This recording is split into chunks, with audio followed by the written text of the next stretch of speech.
Hi friends, எல்லாரும் எப்படி இருக்கீங்க? நம்ம இன்னைக்கு இந்த ட்ராமாவோட நெக்ஸ்ட் பார்ட்ல என்ன நடக்குதுன்னு பார்க்கலாம். லாஸ்ட் பார்ட்ல ஜியோலிக்கு ஆக்சிடென்ட் நடந்ததா நம்ம ஹீரோயின் செகண்ட் ஹீரோக்கு கால் பண்ணி சொல்லி இருந்திருப்பா. ஆனா அவன் ஷாக் ஆயிருந்திருப்பான். அதோட தானே முடிஞ்சிருந்துச்சு. இந்த ஃபர்ஸ்ட் ஸ்டார்டிங்ல உண்மையை சொல்லு, பொய் சொல்லாத அப்படின்னு சொன்னா நான் உண்மையை தான் சொல்றேன், அவளுடைய கார் கிராஷ் ஆயிடுச்சு அப்படின்னு சொன்னா இவன் நம்ப மாட்டேங்கிறான். ஏன் நான் உண்மையை தான்ப்பா சொல்றேன், உண்மையை சொல்றேன், நீ கேளு அப்படின்னு சொல்லி கேட்டா நீ பொய் சொல்ற, நீங்க எல்லாம் நடிக்காதீங்க அப்படின்னு சொல்லிட்டு காலை கட் பண்ணி விட்டுறான். அவளுக்கா செம்ம கோவம் வருது. இவனும் கோவத்துல போய் சோஃபால உட்காந்து அந்த மியாவும் பக்கத்துல வந்து உட்காந்துக்கிட்டு, லூ உன் ஒய்ஃப்க்கு என்னாச்சு, அவளுக்கு எதுவும் அவசர உதவி தேவைப்பட்டுச்சுன்னா நீ வேணா போவேன், நான் இப்ப ஃபைன் தான், எனக்கு எந்த ப்ராப்ளமும் இல்ல, நீ போயிட்டு அவளை பாத்துக்கு அப்படின்னு சொன்னா அதெல்லாம் ஒண்ணும் பரவாயில்ல, அவ ஆல்ரெடி உன்கிட்ட ரொம்ப மோசமா நடந்துகிட்டா, அதுக்காக நான் உன் கூட எப்பவுமே இருப்பேன் அப்படின்ட்டு சொல்ல இவளும் ஹாப்பி ஆயிட்டு நீ என் மேல ரொம்ப பாசம் வச்சிருக்க அப்படின்ட்டு ஹக் பண்ணிக்கிறா. ஆனா அந்த நேரத்திலயும் அவனுடைய மனசுக்குள்ள என்னது, என் போன் ஏன் இப்ப மட்டும் அடிக்கவே மாட்டேங்குது, எப்ப பாரு இவ போன் பண்ணிக்கிட்டே இருப்பா, இப்ப போனே பண்ண மாட்டேங்கிறாள், இவ்வளவு சைலண்டா இருக்கே அப்படின்ட்டு இவ்வளவு விட்டு விலகிறதுக்காக போன் சத்தம் போடுமோன்னு பாத்துக்கிட்டு இருக்கான்.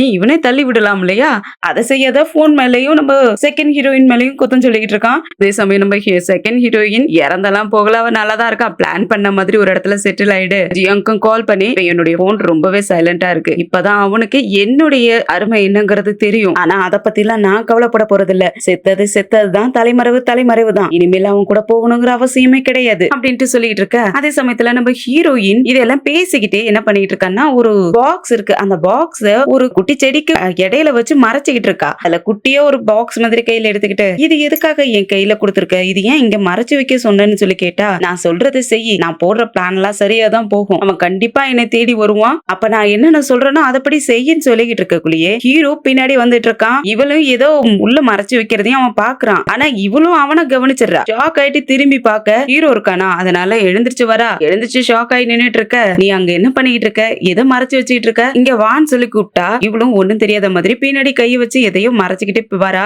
என்ன மறைச்சு வச்சிட்டு இருக்க, என் கையில குடுன்னு சொல்லி கேட்டா அவ ஒரு பின் எடுத்து கொடுத்துட்டு, இந்த பின் உங்க பர்த்டே இப்ப வருது இல்லையா, அதுக்காக நான் கொடுக்குற கிஃப்ட்னு சொல்ல அதை அவன் எடுத்துக்கிட்டு நான் கண்டிப்பா இதை சேஃபா வச்சுக்குவேன்னு சொல்றான். ஒரு பொருள் ஒரு பொண்ணு கொடுக்குறா, அதை ஒரு பையன் சேஃபா வச்சுக்கிறான்னா என்ன அர்த்தம், அவன் மேல ஏதோ ஒரு பாசம் இருக்கு, லவ் இருக்குன்னு தானே அர்த்தம். அதனால ஹீரோ நீ என்னை லவ் பண்றியா அப்படின்னு கேட்க, ஆனா ஹீரோ இருந்துட்டு நீ லைனை கிராஸ் பண்ணாத, ஒழுங்காயிரு அப்படின்னு சொல்லிட்டு போயிடுறான். இவளுக்கு மனசுக்குள்ள கஷ்டமா இருக்கு. இவ என்னதான் இவனை விட்டு விலகி போகணும்னு நினைச்சாலும் இவன் மனசுக்குள்ளயும் அவன் மேல ஒரு லவ் இருக்கும் போல இருக்கு. மனசு கஷ்டப்பட்டு இருக்கு. அந்த சமயத்துல கால் வருது. கால் அட்டன் பண்ணா இந்த லூ தான் கத்திட்டு இருக்கான். எங்க அவ வீட்டுக்கே வரல, அவளை நான் பார்க்கவே முடியல, எங்க இருக்கான்னு சொல்லி கேட்டா ஜியாங் இருந்துட்டு அவ செத்துட்டான்னு சொல்ல, என்ன செத்துட்டாளா, போய் சொல்லாத, உண்மையை சொல்லுன்னு சொல்ல, நான் உண்மையை தான் சொல்றேன், அவ செத்துட்டா, வேணும்னா அவளை பார்க்கணும்னா செமெட்ரிக்கு வான்னு சொல்ல, என்ன செமெட்ரிக்கு வரணுமா, நீ என்ன சொல்றேன்னு சொல்லி கேட்க, ஆக்சுவலா அவன் கோவத்துல அங்க இருக்கிற சேர் எல்லாம் தூக்கி போட்டு உடைச்சிட்டு இருக்கான். ஆமா நான் உண்மையதான் சொல்றேன், அவ செத்துட்டா, செமெட்ரிக்கு வா, அவளுடைய அஸ்தி இருக்கு, அது வேணா தரேன் அப்படின்னு சொல்ல, அடுத்ததான் நம்ம ஹீரோயின் ஒரு செமெட்ரியில நம்ம செகண்ட் ஹீரோயினுடைய அந்த அஸ்தி பாக்ஸ் எல்லாம் வச்சு பூஜை எல்லாம் பண்ணிட்டு இருக்கா. அந்த இடத்துக்கு லூ அடிச்சும் பிடிச்சோன்னு ஓடி வரான். இங்க நடக்கிறதெல்லாம் பார்த்துட்டு என்ன இது, என்ன நடந்துட்டு இருக்குன்னு கேட்க, நான் தான் சொன்னல ஜியோலிக்கு கார் ஆக்சிடென்ட் நடந்துருச்சுன்ட்டு, அப்ப நீ தான் நம்ப மாட்டேன்ட்டு, அவ செத்துட்டா, அதனாலதான் அவளை செமெட்ரியில வச்சிருக்கு அப்படின்னு சொல்லிட்டு இருக்க. இல்ல நீ போய் சொல்லாத, அந்த மாதிரிலாம் எதுவும் நடந்திருக்காதுன்னு சொல்லிட்டு இருக்க, நீ என்ன நினைச்சிட்டு இருந்த, நீ அவ கடத்திட்டான்னு நினைச்ச, அதனாலதானே அவ கார் ஆக்சிடென்ட் ஆனதுக்கு அப்புறமும் நீ வரவே இல்ல, ஆனா அவ கடைசியா உன்னை பாக்கணும்னு ஆசைப்பட்ட, ஆனா நீ தான் அவளை அவாய்ட் பண்ணிட்ட அப்படின்ட்டு சொல்லிட்டு இருக்கக்குள்ள இவன் பக்கத்துல போக பார்த்தா இவ விட மாட்டேங்கிறா. நீ என்ன பண்ண போறன்னு கேட்க, அவ என்னுடைய வைஃப் அப்படின்ட்டு திரும்பவும் பாக்கலான்ட்டு போனா அவ விட மாட்டேங்கிறா. அவ உயிரோட இருக்கக்குள்ள அவ உன்னுடைய வைஃப்ங்கிறது உனக்கு தெரியலையா என்ன, அவ உன்னை ஏமாத்திட்டா, ட்ராப் பண்ணிட்டா அப்படின்ட்டு எல்லாம் சொல்லிக்கிட்டு இருந்த, இப்ப என்ன அவன் மேல பாசம் அப்படின்ட்டு அந்த செமெட்ரியை திரும்பி பார்த்து, ஜியோலி தேவலாத ஏன்ட்டு என்கிட்ட போய் சொன்னேன், இவ என்ன பண்ணிக்கிட்டு இருக்கான் பாரு, அவன் என் பக்கத்திலேயே வரமாட்டான்னு சொன்னேன், ஆனா இப்ப உன் பக்கத்துல வரணும் பாக்கணுங்கிறான், இப்ப மட்டும் அவன் பக்கத்துல வந்தா அங்க எல்லாத்தையும் கண்டுபிடிச்சிருவான் அப்படின்ட்டு இவ பயந்து போயிட்டு, அவதான் இப்ப செத்து போயிட்டாலே, இப்ப என்ன அவளை தேடி வந்திருக்க, அவளை போய் பாக்கணுங்கிற அப்படின்ட்டு பார்க்க விட மாட்டேன்ட்டு மறைச்சுக்கிட்டு இருக்க. அவன் என்னுடைய வைஃப் என்னை விடுங்கிறான், அவன் என்னுடைய வைஃப் என்னை விடு, அவளை நான் போய் பாக்கணும், என்னை விட்டு போயிருக்க மாட்டா, விடு நான் அவளை பாக்கணும்ட்டு தள்ளி விட்டுட்டு அந்த அஸ்தி இருக்கிற பாக்ஸ பாத்துக்கிட்டு இருக்கான், அழுதுகிட்டு இருக்கான். இவளுக்கா என்ன பண்றதுன்னே தெரியல, ஏதோ ஒரு போலியா வேலைதான் பண்ணிருக்கா, அதனால இவ பயந்து போய் நின்னுட்டு இருக்க. இவனும் அந்த அஸ்தி பாக்ஸ ஓபன் பண்ணி பார்த்தா அது உள்ள அந்த தாயம் விளையாடும் இல்லையா, அந்த டைல்ஸ் தான் இருக்கு. இவனும் ஷாக் ஆயிட்டு அதை எடுத்து கட்டி, இது என்னதுன்னு கேட்டா, நாங்க ஜியோலியோடைய அஸ்தியை தான் இந்த மாதிரி டைல்ஸா பண்ணி வச்சிருக்கோம்னு சொல்லிட்டு அழறா. நீ தான் உயிரோட இருக்கக்குள்ள மதிக்கவே இல்ல, ஒரு டைல்ஸ் எப்படி விளையாடுவாங்களோ அந்த மாதிரி நீ விளையாண்டுகிட்டு இருந்த, அதனாலதான் அவ இந்த மாதிரி பண்ணணும்னு அவ எங்ககிட்ட கேட்டுக்கிட்டா, அதனாலதான் இந்த மாதிரி பண்ணி வச்சிருக்கேன்னு சொல்லிட்டு இருக்கா. இதெல்லாம் கேட்கும் அவனுக்கு ரொம்பவே மனசு கஷ்டமாகுது. அவங்க கல்யாணம் பண்ணிக்கிற டைம்ல அவ ரொம்ப ஹாப்பி ஹாப்பியா அவனை பார்த்தது. டிவோர்ஸ் பேப்பர்ல சைன் பண்ணுன்னு சொன்னா அவ எனக்கு தேவை நீங்க தானே தவிர உங்களுடைய பணம் இல்லைன்னு சொன்னது. கடைசியா என்னை விட்டு போகாதீங்க, என்னுடைய பர்த்டே, நான் எங்க உங்களை இதுக்கு மேல பார்க்க முடியாத போயிடுமோன்னு எனக்கு பயமா இருக்குன்னு சொல்லி இருந்திருப்பா இல்லையா. அதெல்லாம் நினைச்சு பார்த்துட்டு ரொம்பவே அழுகுறான். பின்னாடி நிக்கிற நம்ம ஹீரோயினுக்கா செம வெறியாகுது. வேணும்டா இதுவும் வேணும், இதுக்கு மேலேயும் வேணுங்கிற மாதிரி அவ பாத்துக்கிட்டு இருக்கா. அந்த விஷயத்த நைட் நேரத்துல ஜியோலி கிட்ட நம்ம ஹீரோயின் சொல்லிக்கிட்டு இருக்கா. அவன் உன்னுடைய செமெட்ரியில எப்படி எல்லாம் அழுதுகிட்டு இருந்தான் தெரியுமா, அதுலதான் அந்த டைஸ் எடுத்து வச்சு அதுதான் உன்னுடைய அஸ்தின்னு நினைச்சிட்டு ரொம்பவே கதறி கதறி அழுதுகிட்டு இருந்தான்னு சொல்லி கிண்டல் பண்ணிக்கிட்டு பேசிட்டு இருக்காங்க ரெண்டு பேரும். அந்த சமயத்துல ஹீரோவும் அவளுடைய போனை புடுங்கிட்டு அவளை பிடிச்சிக்க அவ செமையா ஷாக் ஆயிடுறா. அந்த சமயத்துல போன்ல இருந்து நம்ம ஜியோலியோட வாய்ஸ் கேட்டுட்டு இருக்கு. நீ ஜீனியஸ் தான் சொல்லி ஏமாத்தி இருக்கே அப்படின்லாம் சொல்லி டைஸ்ன்னு சொல்லி இந்த டைமண்டை விட்டுட்டு டைஸை கட்டி பிடிச்சிட்டு அழுதுகிட்டு இருக்கானா அப்படின்லாம் பேசிட்டு இருக்க. ஹீரோக்கு யாரோ பேசுறாங்கன்ட்டு இந்த நேரத்துல யார் கூட பேசிக்கிட்டு இருக்கன்ட்டு இங்க யாரோ பேசிக்கிட்டு இருக்கிறதையும் கேட்டுட்டு அந்த போனை எடுத்து காதுல வைக்க போக அவன் கேட்ட கூடாது இல்லையா, அதனால அப்படியே ஜியாங் தள்ளி விட்டுட்டு அதை மிதிச்சிட்டு ஹீரோ கிட்ட அப்படியே பாசமா பேசுற மாதிரி பேச ஆரம்பிச்சிடறா. லூதான் அவனுடைய டைமண்டை விட்டுட்டான், ஆனா நீங்க விட்டுற மாட்டீங்கல்ல, அவன் இப்ப விட்டுட்டு அழுதுகிட்டு இருக்கிற மாதிரி நீங்க என்னை விட்டுற மாட்டீங்கல்ல அப்படின்ட்டு, நீங்களும் என்னை சாக விட மாட்டீங்கல்ல அப்படின்லாம் கேட்க, கண்டிப்பா அப்படி சாகணும்னா நீ ஏன் கூட, நான் சாகக்குள்ளேயே என் கூடயே நீ சாகணும் அப்படின்னு சொல்றான். அது வரைக்கும் நீ என் கூட தான் இருக்கணும்னு சொல்லுவானா, அதனால நான் எப்பவுமே உங்க கூடவே இருக்கேன், அதனால நீங்க என்னை மேரேஜ் பண்ணிக்கிறீங்களா, நீங்க எப்ப எனக்கு ப்ரப்போஸ் பண்ணுவீங்க, எப்ப பெரிய டைமண்ட் ரிங் எல்லாம் வாங்கி கொடுக்க போறீங்க, நம்ம எப்பயுமே ஒன்னா இருக்கிறதுக்காக அப்படின்லாம் இவ ஃப்ளர்ட் பண்ற மாதிரி கேட்க, கண்டிப்பா நான் உனக்காக வாங்கி தருவேன், எப்பவுமே நீ என் கூட தான் இருக்கணும்ட்டு அவளை கிஸ் பண்ண ஆரம்பிச்சிடறான். அடுத்த நாளே இந்த மியா லூவை பாக்குறதுக்காக வீட்டுக்கு கதவை தட்டினா வேலைக்காரங்க தான் கதவை திறக்கிறாங்க. நான் இந்த மாதிரி லூவை பாக்கணும், அவர்கிட்ட பேசணும்னு சொன்னா ஆல்ரெடி நம்ம ஹீரோயின் கண்டிஷன் போட்டு வச்சிருந்திருப்பா போல இருக்கு, இந்த மியாவை மட்டும் உள்ள விட்டுறாத, இன்னும் 7-8 நாளைக்கு அவன் பக்கத்திலே வரக்கூடாதுன்னு சொல்லி வச்சிருந்திருப்பா போல இருக்கு, அதனால உங்களை மேடம் உள்ள கூட கூடாதுன்னு சொல்லி இருக்காங்க. ஏற்கனவே சார் ரொம்ப சோகத்துல இருக்காரு, நீங்க உள்ள போக கூடாது, நீங்க வெளியே போங்கன்னு சொல்லி கதவை சத்த போக, நான் கெஸ்ட் என்னை உள்ள விடுங்கிறா, ஆனா இவ உள்ளே விட மாட்டேன்ட்டு கதவை சத்திடுறா. இவ வெளியே இருந்துகிட்டே கதவை தட்டிக்கிட்டு இருக்க. அப்ப நம்ம ஹீரோயினும் நல்ல பொருட்கள் எல்லாம் வாங்கிட்டு நிறைய பேக் எல்லாம் எடுத்துக்கிட்டு வெளியே வந்துகிட்டு இருக்கா. தள்ளி போடி, எதுக்காக இங்க காலங்கத்துல நின்னுட்டு இருக்கேன்ட்டு இவளை பார்த்த உடனே நக்கல் அடிச்சுட்டு வெளியே போக, அந்த ஜியோலி இப்ப செத்து போயிட்டா, நீ மட்டும் தான் இருக்கிற, உன்னையே நான் கொன்னுடுறேன் இரு, அதுக்கப்புறம் தான் அந்த லூ என் பேச்ச கேட்பான், உனக்கு ஏதாவது பிளான் பண்றேன்னு சொல்லிட்டு வெறுப்பாய்கிட்டு இருக்கா. காஸ்ட்லியான திங்ஸ் எல்லாம் வாங்கிட்டு வந்தா இல்லையா, ஆக்சுவலா ஏதோ ஒரு பார்ட்டிக்காக தான் இதெல்லாம் வாங்கிட்டு வந்திருப்பா போல இருக்கு, அது இல்லாத அங்கதான் பிளானே நடக்குது. ஜியோலியும் கால் பண்ணி இன்னையில இருந்து நீயும் ஃப்ரீ ஆக போற, எல்லாருக்கும் முன்னாடி நீ செத்த மாதிரி நீயும் ஃப்ரீ ஆயிடு அப்படின்ட்டு பிளான பத்தி பேசிட்டே இருக்காங்க. ஆனா நம்ம ஹீரோயினுக்கு நம்ம ஹீரோ மேல கொஞ்சம் ஃபீலிங்ஸ் இருக்கு இல்லையா, அதனால இவ ஆல்ரெடி கேட்டிருப்பா, நீங்க என்னை கல்யாணம் பண்ணிக்கணும்னா என்னை ப்ரோபோஸ் பண்ணி எனக்கு ஒரு பெரிய பிங்க் டைமண்ட் ரிங் வேணும்னு சொல்லி கேட்டு இருந்திருப்பா, அதையும் அவன் கண்டிப்பா நான் உனக்காக தருவேன்னு சொல்லியிருப்பான். அதெல்லாம் இப்ப யோசிச்சு பாக்குறா. அப்படி யோசிச்சு பார்த்துக்கிட்டே அமைதியா இருக்க ஜியோலியோ என்னடி என்னாச்சு பேச்சை காணோம்னு கேட்க, ஒண்ணும் இல்லைன்னு சமாளிச்சுட்டு நான் கிளம்புறதுக்கு ரெடி ஆயிட்டேன்னு சொல்லிட்டு இருக்கா. ஆக்சுவலா ஹீரோ மேல இருக்கிற ஃபீலிங்ஸ் சமாளிச்சுட்டு ஹாப்பியா இருக்கிற மாதிரி ஆக்ட் பண்ணிட்டு இருக்கா. அந்த இடத்துக்கு இந்த மியாவும் மியா கூட சுத்துற ஒரு 2-3 ஃப்ரெண்ட்ஸும் வந்துடுறாங்க. அந்த மியாவை பெருமையா பேசணுங்கிறதுக்காகவே, மியா பாரு இந்த இடத்துக்கு யார் வந்திருக்காங்க அப்படின்ட்டு கேட்க, இந்த மியாவும் ஷியோ உன்னை இந்த மாதிரி இடத்துக்குலாம் கூட்டிட்டு வராரா என்ன, மியா இந்த மாதிரி இடத்துக்குலாம் அவருடைய பேரை கெடுக்கிற மாதிரி பண்ணாதங்கிற மாதிரி பேசிக்கிட்டு இருக்கா. அதுல குண்டா ஒரு பொண்ணு இருக்கா, அவர் மியா நீ எதுக்காக இவ்வளவு பத்தி எல்லாம் பேசிக்கிட்டு இருக்க, ஷியோ வர்றதே உன்னை பாக்குறதுக்காக தான், உன்னை கேர் பண்ணிக்கிறதுக்காக தான் அப்படின்ட்டு சொல்லி நம்ம ஹீரோயினும் வெறுப்பேத்தணுங்கிறதுக்காகவே பேசிக்கிட்டு இருக்க. ஆனா அவ எதுவுமே கண்டுக்காம நல்லா ஐஸ்கிரீம் சாப்பிட்டுட்டு இருக்கா. அது இல்ல இந்த மியாவும் நீ சொல்றதும் சரிதான், எனக்கு ஒரு டீ வேணும் அப்படின்ட்டு கேட்க, பக்கத்துல ஒருத்தன் டீ கொண்டுட்டு போய்கிட்டு இருக்கான். அந்த ஃப்ரெண்டு பொண்ணும் டீ எங்களுக்கு வேணும்னு சொல்லி கேட்க, அவனும் பக்கத்துல நின்னுட்டு இருக்கான். ஆனா அந்த மியா இருந்துட்டு நம்ம ஜியோங்க செம்ம கேவலமா பேசணுங்கிறதுக்காக, நீ என்ன வெறும் ஆம்பளைக்கு மட்டும்தான் சர்வ் பண்ணுவியா என்ன, இந்த மாதிரி கேவலமா இருக்கிறதுக்கு நீ செத்தே போயிடலாம் அப்படிங்கிற மாதிரி எல்லாம் பேச, உனக்கு என்ன பிரச்சனை, ஷியோக்கு நான் சர்வ் பண்றேன், அவன் என்ன ஹாப்பியா வச்சுக்கிறான் அப்படின்ட்டு எல்லாம் சொல்லவும் அவளுக்கு செம்மையா கோவம் வருது. உனக்கு வெக்கமா இல்லையா, இவ்வளவு கேவலமா பேசுறேன்ட்டு, உனக்கு என்ன பணம் தானே வேணும், இதோ நான் உனக்கு பணம் தரேன்னு சொல்லிட்டு ஒரு கார்டை எடுத்து கொடுத்துட்டு, இப்ப எனக்கு நீ சர்வ் பண்ணுவல, எனக்கு டீ சர்வ் பண்ணுன்னு சொல்லி கேக்குறா. அவளுக்கு செம்ம கோவம் வருது. எனக்கு மட்டும் ஆக்டோபஸ் மாதிரி டெண்டக்கல்ஸ் இருந்துச்சு, இவளுங்களை எல்லாத்தையும் ஒரே அடியில தம்சம் பண்ணி போட்டுருவேன் அப்படின்ட்டு கோவப்பட்டு இருக்கா. சரி நாம நம்மளுடைய வேலையை முடிச்சுட்டு இங்க இருந்து ஃப்ரீடமா போக வேண்டியதுதான் நம்மளோட வேலை, அதனால இதெல்லாம் கவனிக்க கூடாதுன்ட்டு அவளுக்கு அவளே ஆசுவாசப்படுத்திக்கிட்டு டீ ஊத்துறதுக்காக கப் எடுத்து அவ கையில வச்சுட்டு டீ ஊத்துறங்கிற மாதிரி டீ ஊத்துறதுக்காக போக, அந்த சமயத்துல ஹீரோவும் ஒரு நிமிஷம் நின்னுட்டே வரான். ஒரு நிமிஷம் நில்லு நான் ஹெல்ப் பண்றேன்னு சொல்லிட்டு முன்னாடி வர இவ ஷாக் ஆகி நின்னுட்டு இருக்க. அந்த மியாவும் ஷியோ நீங்க இங்க எங்க வந்திருக்கீங்கன்னு கேட்க, நான் உனக்கு ஹெல்ப் பண்றதுக்காக உன்னை கேர் பண்றதுக்காக வந்திருக்குன்னு சொல்லிட்டு அந்த டீயை வாங்கி அவளுடைய கை அந்த மியாவுடைய கையை பிடிச்சு அந்த டீயை ஊத்துறன்ட்டு, உனக்கு டீ தானே வேணும் அப்படின்னு அப்படின்ட்டு அந்த சுடு சுடு சுடு அந்த டீயை ஊத்தி விடுறான்.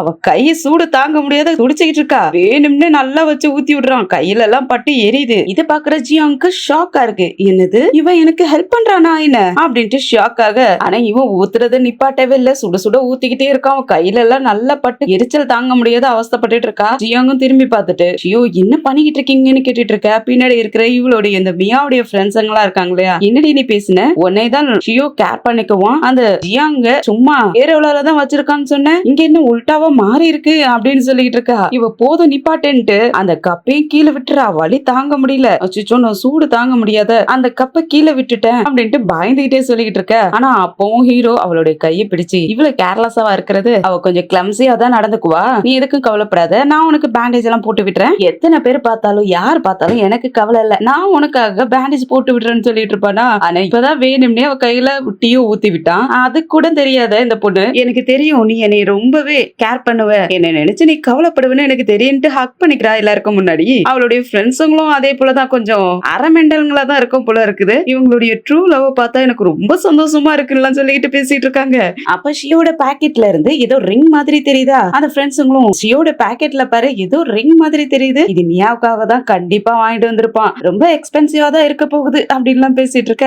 இந்த மியாவும் ரொம்ப சந்தோஷமாக்கிட்டு இருக்கா. ஹீரோவும் அவளோட பாக்கெட்ல இருந்து நம்ம ஹீரோயின் ஒரு பின்னு வாங்கி கொடுத்திருப்பா இல்லையா, அந்த பின்னை எடுத்து காட்டி, இது ஒன்னும் அந்த அளவுக்கு விலை எல்லாம் கிடையாது, ஒர்த்லெஸ் தான் அப்படின்னு சொல்லிட்டு சொல்லவும், இந்த மியா அதை பார்த்துட்டு இது ரொம்ப அழகா இருக்கு, எனக்கு ரொம்ப பிடிச்சிருக்கு, நான் வேணா இதை வாங்கிக்கிட்டோமா, எனக்கு நீங்க கொடுத்துறீங்களான்னு கேட்க, இது ஒன்னும் அந்த அளவுக்கு ஒர்த் இல்ல, நீ வேணும்னா வச்சுக்கிறதுனா வச்சுக்கோன்னு சொல்லி கொடுத்துறான். இதை பார்த்து நம்ம ஹீரோயினுக்கு ஒரு மாதிரி ஆயிடுது. இவ்வளவு நேரம் வரைக்கும் அவனை உள்ளுக்குள்ள ஒரு ஓரத்துல லவ் பண்ணிக்கிட்டு இருந்தா இல்லையா, அந்த லவ் கூட இனிமேல் இவன் மேல வச்சுக்க வேணாம்னு சொல்லிட்டு அங்க இருந்து அப்படியே கிளம்பிடுறா. ஹீரோவும் பாத்துக்கிட்டே பாத்துட்டு இருக்கான். இந்த மியாவுக்கும் நல்லாவே தெரியுது அந்த பெண்ணு ஹீரோவுக்கு வாங்கி கொடுத்தது நம்ம ஹீரோயின் தான்ட்டு. ஜியாங் எனக்கு தெரியுத நீ தான் வாங்கி கொடுத்திருப்பேன்ட்டு, ஆனா பாத்தியா ஷியோ என்னை தான் லவ் பண்றான், அதனாலதான் அதை என்கிட்ட கொடுத்துட்டான், இப்போ உனக்கு தெரிஞ்சிருக்கும் அவன் யார் மேல பாசமா இருக்கான்ட்டு அப்படின்ட்டு செம்ம கோவத்தோட முறைச்சு பாத்துக்கிட்டு இருக்கா. ஜியாங் வெளியே வந்தவ ஒரு பிரிட்ஜுக்கு மேல நின்னுட்டு அவளுடைய ஃப்ரெண்டு ஜியோலி கிட்ட பேசிக்கிட்டு இருக்கா. ஜியோலியும் நீ வெளியே வந்ததுக்கு அப்புறம் அந்த ஷியோ ரிப்போர்ட்டர்ஸ்க்கெல்லாம் நியூஸ் கொடுத்துக்கிட்டு இருக்கான் தெரியுமா, அவங்க 2 பேரும் கப்பல்ஸ் ஆக போறாங்களா, அவங்க 2 பேரும் மேரேஜ் பண்ணிக்க போறாங்களாண்டி அப்படின்லாம் சொல்லிட்டு இருக்க. அதை பத்தி எனக்கு எந்த கவலையும் இல்ல,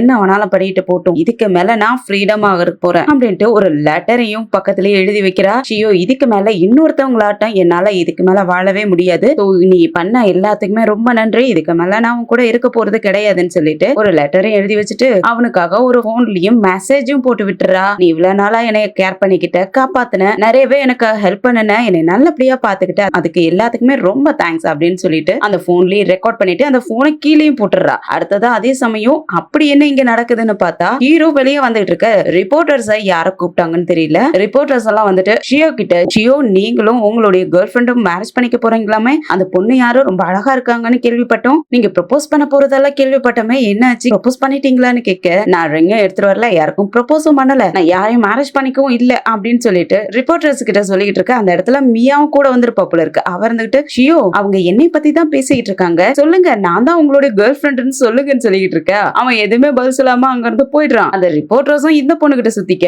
இந்த பொண்ணு ரொம்ப ஹாப்பியாவே இன்டர்வியூவே இதோட முடிச்சுக்கலாம் அப்படின்ட்டு கிளம்பிடுறா. இங்க நம்ம ஹீரோயின் என்னதான் பண்றான்னு தெரியல, இன்னும் எக்ஸசைஸ் எல்லாம் பண்ணிட்டு இருக்கா, சாகர மாதிரி எதோ பண்ணிட்டு எக்ஸசைஸ் பண்ணிட்டு இருக்கா. ஆக்சுவலா அந்த பிரிட்ஜுக்கு கீழே ஒரு பெரிய ஆறு ஒண்ணு போகுது, அதுல குதிச்சு சாகிறது தான் பிளான் போல இருக்கு. அதுக்காக தான் எக்ஸசைஸ் எல்லாம் பண்ணிட்டு என்னுடைய ஃப்ரெண்ட் ஜியோலி எனக்காக வெயிட் பண்ணு, நான் உன்கிட்ட வந்து சேர போறேன் அப்படின்ட்டு குதிக்கிறதுக்காக போக, அந்த இடத்துக்கு யாரோ வந்து ஜியாங் நில்லுங்க, எனக்கு ஒருத்தவங்க உங்களை கொலை பண்றதுக்காக பேமெண்ட் பண்ணிருக்காங்கன்னு சொல்லிட்டு வந்துட்டு இருக்கான். அது யாரு, மியா தானு சொல்லி கேட்க, ஆக்சுவலா அவதான் கொலை பண்றதுக்காக சொல்லிருப்பா போல இருக்கு. இவனும் அதை மறைச்சிட்டு நான் ப்ரொஃபஷனலான கொலைக்காரன், அதெல்லாம் என்கிட்ட கேட்காதீங்க, என்னால சொல்லவும் முடியாது அப்படின்னு இருக்க. ஏதா இருந்தாலும் எனக்கு பரவாயில்ல, எனக்கு இனிமேல் நல்ல லைஃப் காத்துக்கிட்டு இருக்கு, அதனால நான் இங்க இருந்து போக போறேன், குட் பை அப்படின்ட்டு அங்க இருந்து அப்படி பின்னாடியே குதிக்கிறா.